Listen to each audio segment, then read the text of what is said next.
In this video, we're going to use a very simple model to show a very important concept. Here, I've got two workflow lines. The first one has a workstation that generates parts at 1 second per part. They travel for 1 second, and then they're processed by the second workstation, the green one, at 1 second per part. In the bottom workflow line, I've got a workstation that generates parts every 0 to 2 seconds. You travel for 1 second, and then the second workstation processes them at 0 to 2 seconds per part. So the average is 1 second for each of these. They're both uniformly distributed. So on average, everything should be identical. So I'm going to run this model. I'm going to show you the controls here.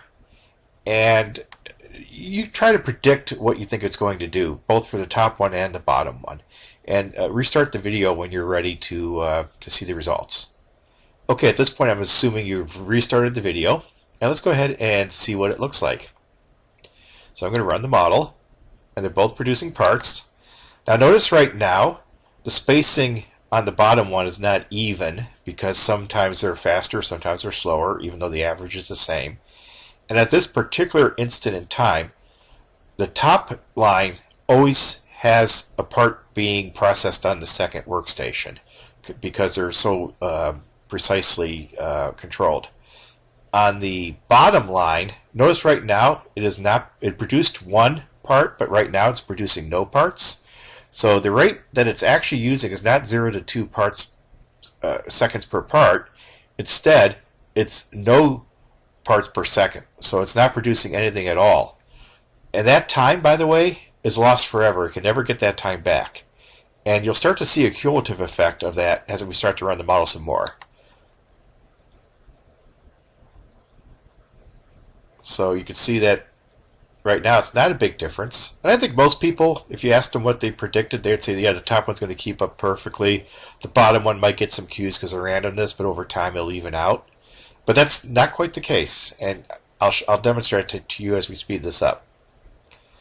The queue is going to start to grow and shrink and grow and shrink, but in the long term, because any time it loses that non-processing time is lost, the queues will start to get longer and longer and longer.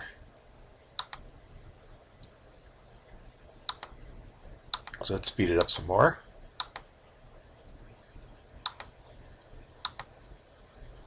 And so you'll see now it's starting to have some real trouble keeping up, because all those times that it lost is starting to add together. And I think you can see where this is heading. So the result is that it's not it's not the best way to have that variation, even though on paper, if you did this on an Excel spreadsheet, it would look like it should be able to handle it perfectly, even though it can't. So I'm going to go ahead, reset it. I'm going to set it back to 0 time. I'm going to hit play for just a second, just to clear out statistics in the next scenario I'm about to show you. So in this scenario, we had the same thing, except now we got 5 workstations in each workflow. And like before, the top one does 1 second each, with 1 second travels, no randomness at all. We're going to keep track of how much each queue is. We're going to keep track of how many we produce.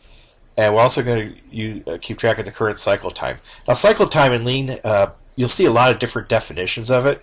So just to be clear, what I mean is the throughput time. In other words, the time from when the part's generated to when it's completed. Okay, you'll see different definitions of cycle time, so just to be clear on what I mean when I said it in this particular case.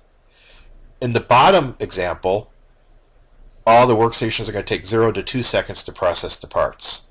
So on average, it's all 1 second. They're all uniformly distributed.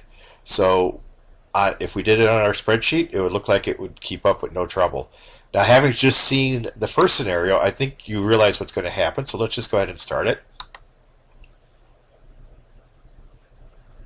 And what's going to happen is it's going to be happening at all these machines now. And you'll notice already the top has taken the lead as far as the time it takes to produce a part from start to end. Also, it's producing more parts, and the work in process, or the queues, are a lot lower. And we haven't even run it that long yet. Let's speed it up. As we speed it up, we see it gets more pronounced. the time to go through is getting longer and longer because it has to go through all this queue before it gets processed. And that's not even including the ones that are currently in the model. Let's go ahead and speed it up some more. Now we're going really fast. Okay, so at this point we've got, to produce isn't too far different, but the time to go through is a lot different, as well as the work in process obviously is a lot different.